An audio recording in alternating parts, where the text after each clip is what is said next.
ఏపీలో కొత్త ఏడాదిలో రెవెన్యూ మంత్రి చేసిన తొలి సంతకంపై చర్చ జరుగుతోంది. గత జగన్ ప్రభుత్వంలో 13 లక్షల ఎకరాల అసైన్డ్ భూములను ప్రీ హోల్డ్ చేశారు.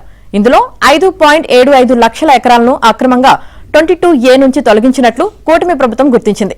వీటిపై చర్యలు తీసుకోకుండా మొత్తం అసైన్డ్ భూములపై నిషేధం విధించింది. ఇప్పటికీ అక్రమార్కులపై చర్యలు తీసుకోలేదు. బాధిత రైతులకు న్యాయం చేయలేదు. 5 కేటగిరీల భూములను నిషేధిత జాబితా నుంచి తొలగిస్తూ 2014-19 కాలంలో తెలుగుదేశం ప్రభుత్వమే ఉత్తర్వులు జారీ చేసింది.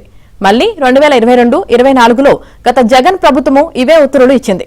వాటిని ఇప్పుడు కొత్తగా నిషేధిత జాబితా నుంచి తొలగిస్తున్నట్లు మంత్రి అనగానే చెప్పడం ఏమిటో, కొత్త ఫైల్పై తొలి సంతకం చేయడం ఏమిటో.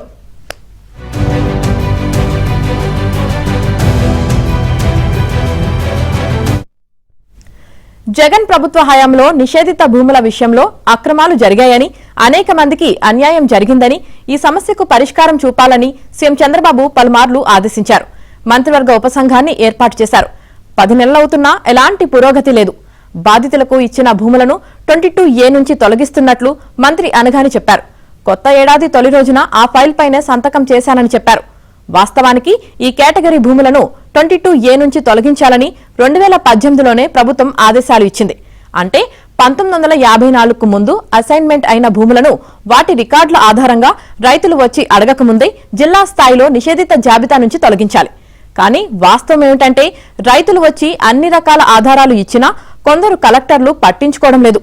ఇప్పుడు ఈ కేటగిరీ భూములను నిషేధిత జాబితా నుంచి తొలగిస్తూ ఫైల్పై సంతకం చేశామని మంత్రి చెబుతున్నారు.